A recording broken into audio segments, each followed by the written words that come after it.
Hello and welcome. My name is Sherry Bevan and I run The Confident Mother, which is an independent coaching practice. And today in my career conversations group on Facebook, I'm talking to the very lovely Sarah Fitton about job searching after redundancy. So very warm welcome to you, Sarah. Thanks, Thank you Sherry. so much for joining us. So to kind of set this into context, would you mind just giving us a little bit of background about your career background so that we Yeah, know, just to put it into context for us? of course. I mean, it's reached a bit of an interesting stage at the moment, so we'll touch on that in a minute. But if I maybe just take us back a little bit. So I left university having done a business degree with French and didn't have a feel for exactly what I wanted to do. So applied for a generic graduate programme with a large international firm. And after a few years, fell into a business analyst role and discovered that I absolutely loved it. A few years after that, I started to manage BA teams and develop communities of practice, and found I had a real aptitude for leadership and people development. But working in change management, you often find that there's constant pressure on delivery teams to be delivering to the bottom line and delivering projects. And so there's constant pressure, I think, on the management element of roles. And I was always being pushed back into delivery work. So I felt really lucky when I finally found a really exciting role to bring together a practice of over 100 BAs. Oh, wow. For a large bank. But less than a year, change of management, change of focus. I think a lot of my fellow BA manager colleagues will be familiar with quite frequent change in fashion for centrally-led practices versus business unit absolutely. groups. And that's exactly what happened here, basically. So there was a need to reduce costs. There was quite a significant number of redundancies being asked for, and it was pretty obvious that the practice lead roles was going to be a target. So that was my second redundancy in 4 years. Oh gosh, 2 in 4 years, that's tough. Yeah, it was. Especially, I think this one, I knew it was a risky role when I went into it, and I was at interview, I took a lot of time saying, look, is this role truly sponsored? Is there really the support for it? Because I was leaving a good job to go into it. It wasn't necessarily the job that I wanted, the previous one, but it was a secure job, so it was a bit of a risk. But having said that, it was still a fantastic opportunity. But those sorts of roles, they're quite few and far between. So yes, that was a big team though. 100. Yes, I mean there were about 60 or 70 permanent and a number of contract staff, and it was a really interesting role actually because I didn't have ownership of the people. So I had that sort of dotted line matrix. ownership. Yes, I've been there. So they were still working. It brings in its business own unit. challenges, doesn't it? It does, because you've got all of the responsibility for making sure that people come to And the none party. of the authority. Exactly. So really good experience. So tell us about your redundancy experience and how was that for you? What made it easy? What made it difficult? What were the things that stood out for you? I think the difficult thing for me was that sort of role is one which really benefits the community of practice that you're supporting, so the people within that practice. And I really love being able to support them, and we've made some really great headway in bringing everybody together because they were quite disparate before I joined. And I guess finding that wasn't valued further up the chain was quite tough, and that's been something that's happened quite a bit in my career, that the value attached to that sort of work it can be a bit hit and miss. And I think when you're always coming up against that, then it leaves you feeling quite disillusioned, I think. So that was probably the biggest challenge for me. The second one, I think, was just the way the redundancy was run.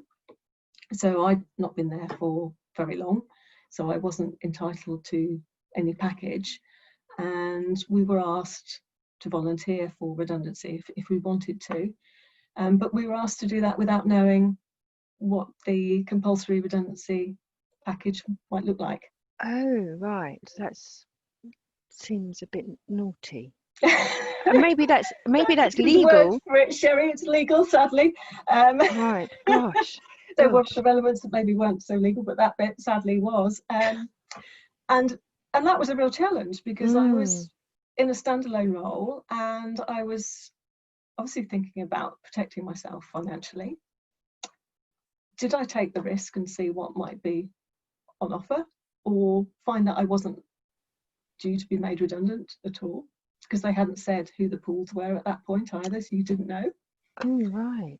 And obviously being in a more standalone role, there's always the chance that you say, well, let's go for voluntary redundancy to protect myself, and somebody goes, oh, we weren't planning on acting that role, but if she's happy to do that, then Right.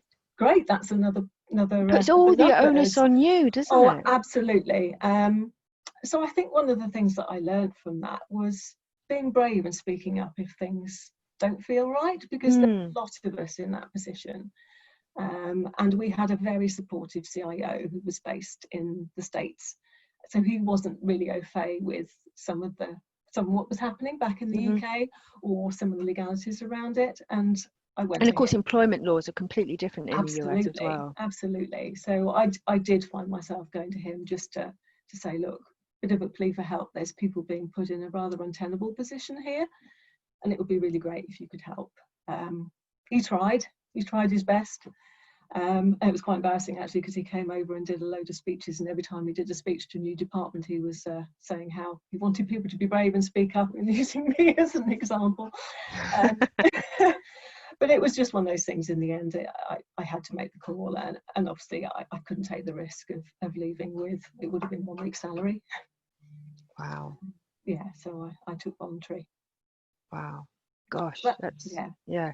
And was it so that worked out financially, that worked out to be the better option for you in that particular situation? Absolutely, yeah. And I think that's one of those things, is you've got to look at it practically. I think Sue was saying last week on her interview with you that she's always wanted to leave elegantly, I think was I loved that expression. Yeah, and whilst I'd obviously escalated that I didn't think things were being done in the right way, there's only so far you can push something, and then you need to start thinking about the way forward, don't you? I think having that positive mindset, it's hard to find when you're going through it, but it's probably one of the most important things that you can focus on, because otherwise you could end up in a complete downward spiral, which isn't going to serve anybody. No. What helps you to keep that positive mindset? I guess an element was what I had managed to achieve. I knew I was leaving the practice in a much better shape than I joined it, so I could take some comfort from that. I'd got some fantastic feedback from my teams, so stuff that I knew I could sell going forwards. And the other thing, I mean, we'll talk a little bit more, I guess, where I've ended up, but that was the first point where I thought, do I need a change? Should I be looking at something different? And we were lucky enough to have been offered some money to do some retraining. Oh, that's good. And I started looking at doing an HR qualification. So taking that sort of people element in my role and trying to find something that was going to play to my strengths a bit more, and hopefully an environment where the people element was going to be valued and not changed all the time. But that in itself was interesting. I learned, going back to study for the first time in 20 years, that remote learning was not my bag. And rapidly found myself going back to Plan A and looking at BA manager roles, and found one eventually. It was quite challenging trying to find something, but did actually manage to find one in a law firm, which took me back a little bit in terms of the type of role, because it was managing a much smaller team. But it was nice having the people ownership, again, having that direct line management of the team. And we know, well, you know that I've worked in a law firm in legal for a long time, and I love the law firm environment. For me, it feels kind of grown up and smart, and you're working with smart, intelligent people. So it's a bit different. I found it quite different to working in financial services anyway. But very different, yes. But the same sort of thing. I was sold a role that is 100% management. But a few years down the line, a few changes of leadership. It's funny how those things go together, don't they? Yes. There was a push for me to become, I think it was 85% delivery focused, so only 15% management. Right.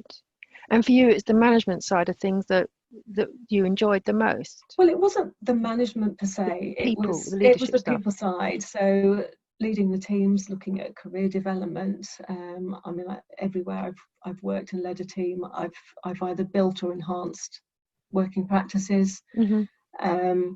I've looked at career progression, especially when I've been managing larger teams where you've got BAs who are all at different levels. I've often found they find it quite hard understanding how to move their career on without a framework. So I've always developed those sorts of things in the areas I've been in.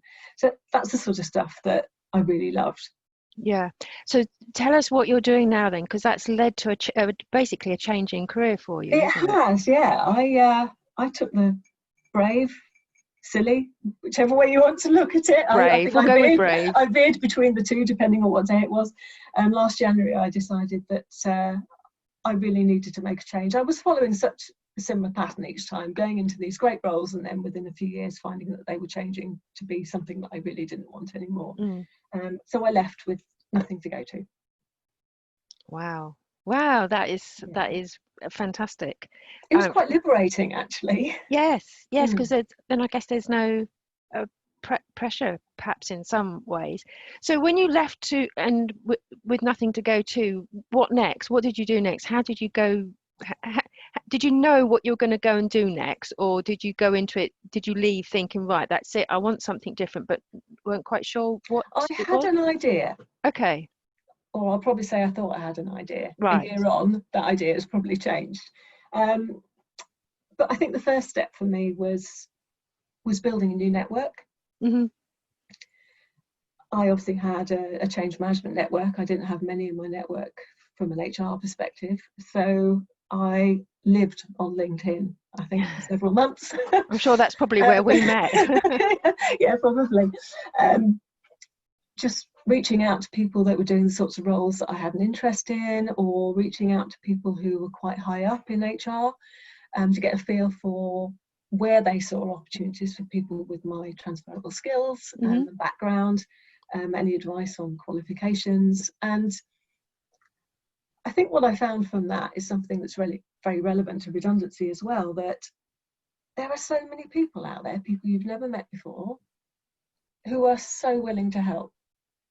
And yes, there'll be people you approach and you don't hear back from, but I was absolutely astounded by some of the people I reached out to and the support they were willing to give a complete stranger.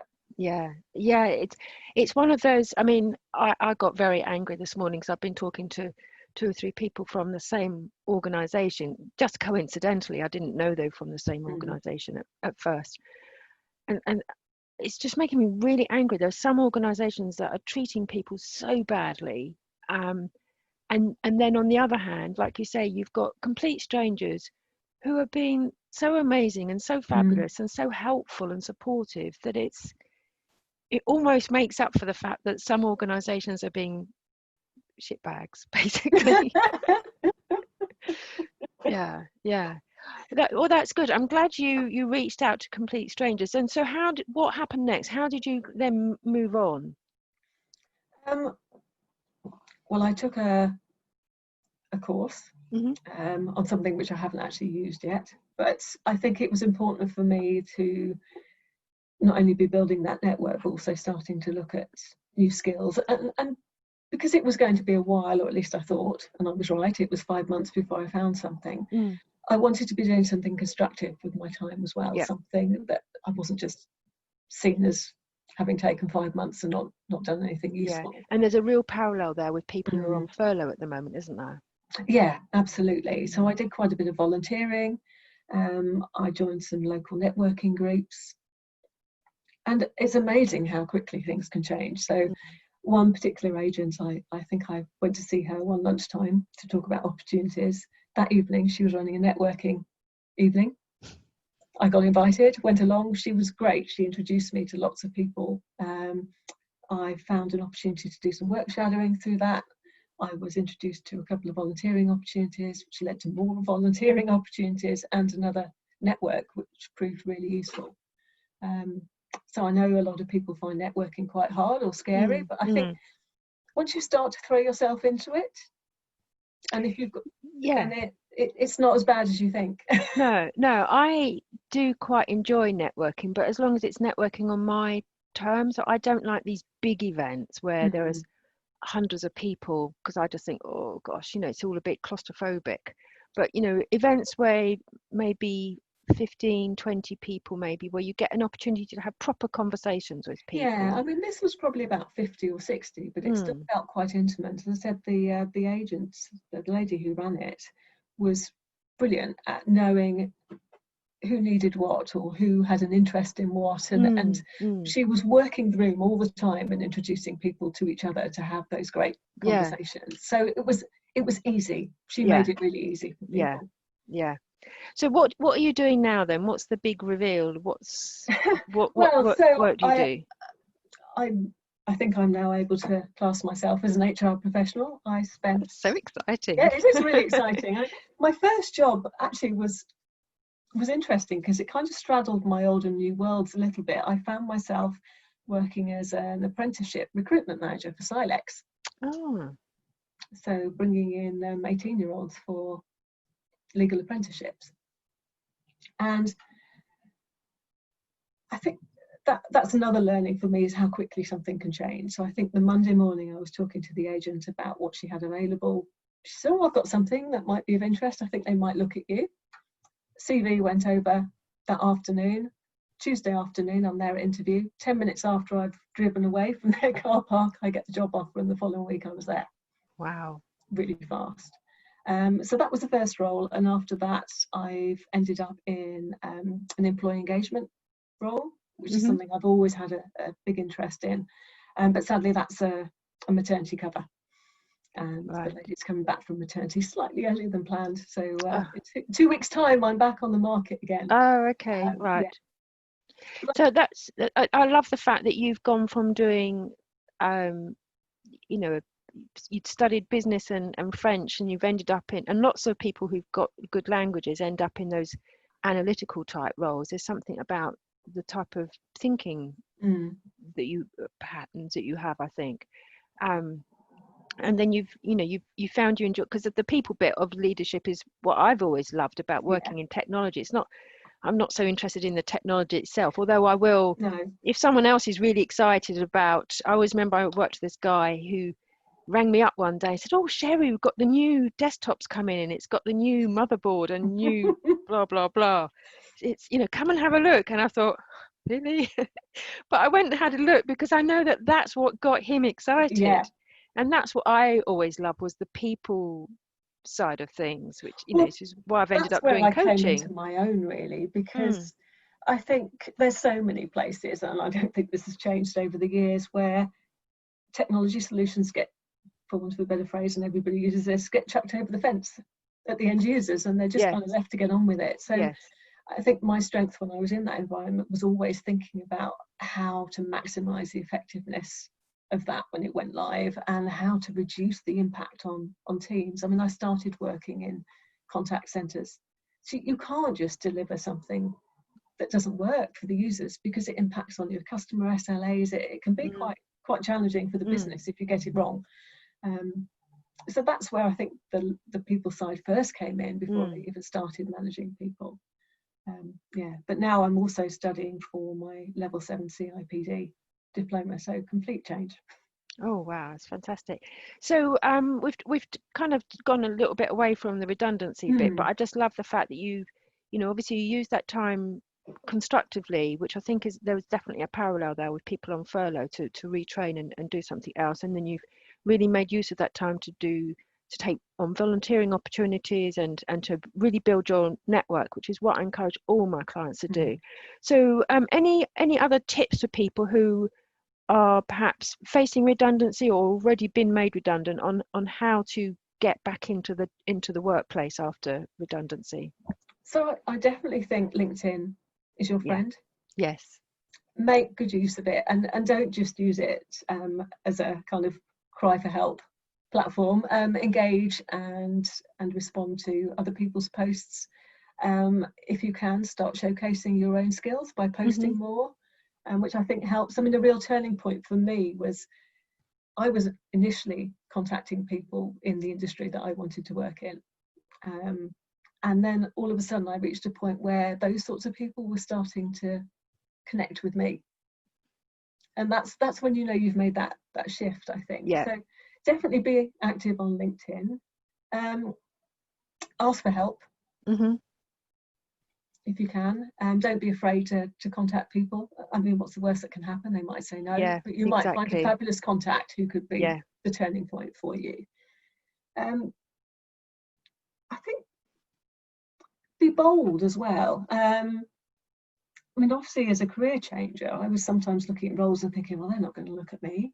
I know I've got stuff I can offer, but they're going to look at my CV and not see the right sort of role titles on there, and they're not going to be interested.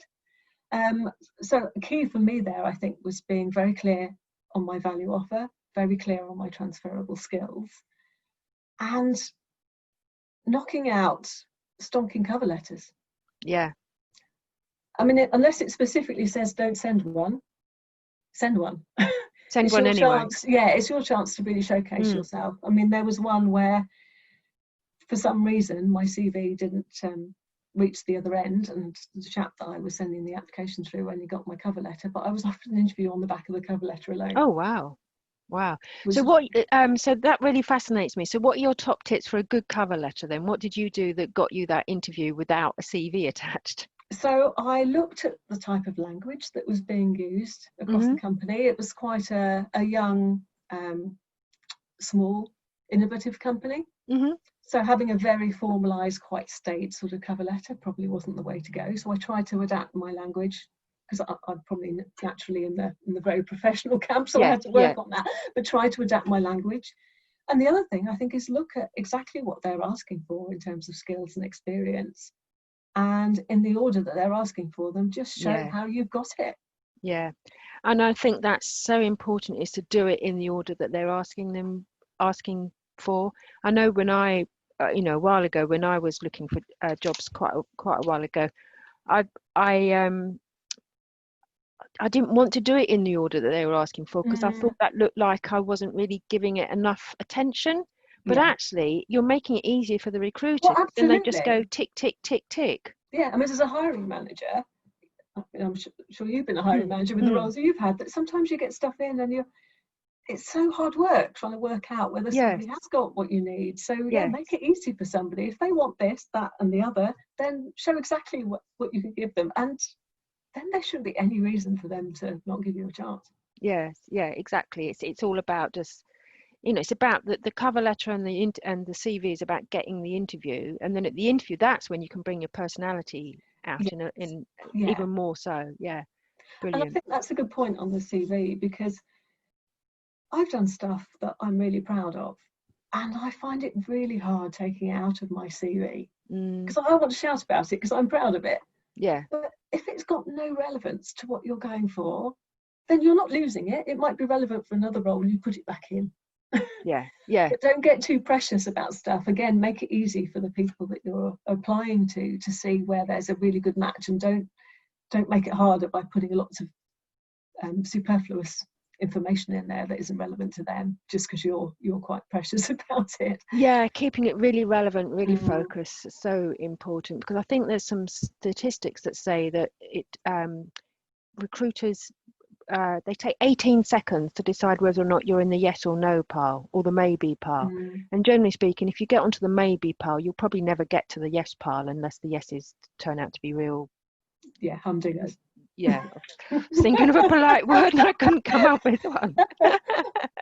Yeah, really, really helpful. Any other final tips, Sarah? This has been really interesting.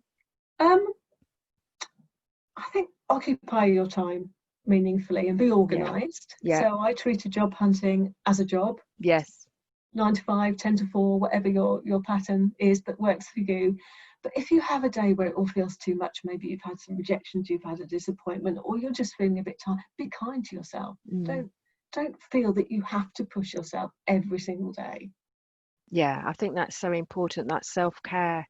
It's one of the, in my job search workbook, it's one of the key steps is to look after yourself and focus on your self-care, because you when you're going through redundancy or not necessarily job hunting because of redundancy, but you do go, you're going to have those ups and downs. Absolutely. And you just accept that you're having a bad day and don't force it. Yeah, because that energy will come out when you write the job application or when you write the Oh, cover absolutely, letter. yeah. And there's no point finding that dream job and being so exhausted that you just can't Mm, perform on the day of yeah, interview. Yeah. yeah. Brilliant. Sarah, I've absolutely loved this interview. I've got so much out of it, Thanks, and I'm hoping everybody else listening has got loads out of it as well. I salute you and applaud you for having that bravery to go and do something completely different. So Thank you. I will be filing your interview in a couple of places in my career club because you fit perfectly into the career change category as well as the job hunting after redundancy category. So thank you so much, and yes, good luck with your Yeah, thank you. next I guess it's watch role. this space for what happens next. So Yeah, who knows? exactly. Exactly. Thank you so much. Yeah, thank you.